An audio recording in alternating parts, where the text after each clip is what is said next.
வணக்கம். சற்று முன் வெளியான முக்கிய பரபரப்பான தகவல்கள்.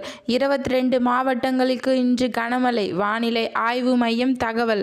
தமிழகத்தில் கிருஷ்ணகிரி உட்பட 22 மாவட்டங்களில் இன்று கனமழைக்கு வாய்ப்புள்ளதாக வானிலை ஆய்வு மையம் தகவல்.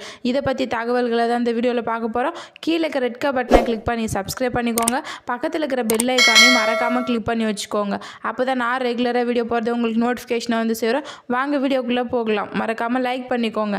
தென்னிந்திய பகுதிகளில் மேல் ஒரு வளிமண்டல கீழடுக்கு சுழற்சி நிலவுகிறது. இதன் காரணமாக கிருஷ்ணகிரி, தருமபுரி, சேலம், திருவண்ணாமலை, திருப்பத்தூர், வேலூர், ராணிப்பேட்டை, செங்கல்பட்டு, காஞ்சிபுரம், கள்ளக்குறிச்சி, விழுப்புரம், கடலூர், பெரம்பலூர், அரியலூர், திருச்சிராப்பள்ளி, சிவகங்கை, புதுக்கோட்டை, மயிலாடுதுறை, தஞ்சாவூர், திருவள்ளூர், நாகப்பட்டினம் மாவட்டங்களில் ஓரிரு இடங்களிலும், புதுவை மற்றும் காரைக்கால் பகுதிகளிலும் கனமான முதல் மிக கனமழைக்கு வாய்ப்புள்ளது என்று வானிலை ஆய்வு மையம் தெரிவித்துள்ளது. அதைத் தொடர்ந்து 19ஆம் தேதி திருவள்ளூர், ராணிப்பேட்டை, திருவண்ணாமலை, வேலூர் மற்றும் காஞ்சிபுரம் மாவட்டங்களில் ஓரிரு இடங்களிலும் கனமழை பெய்ய வாய்ப்புள்ளது. வரும் 20 முதல் 24ஆம் தேதி வரை தமிழகத்தில் ஒரு சில இடங்களிலும், புதுவை மற்றும் காரைக்கால் பகுதிகளிலும் லேசான முதல் மிதமான மழைக்கு வாய்ப்புள்ளது என்று வானிலை ஆய்வு மையம் தெரிவித்துள்ளது.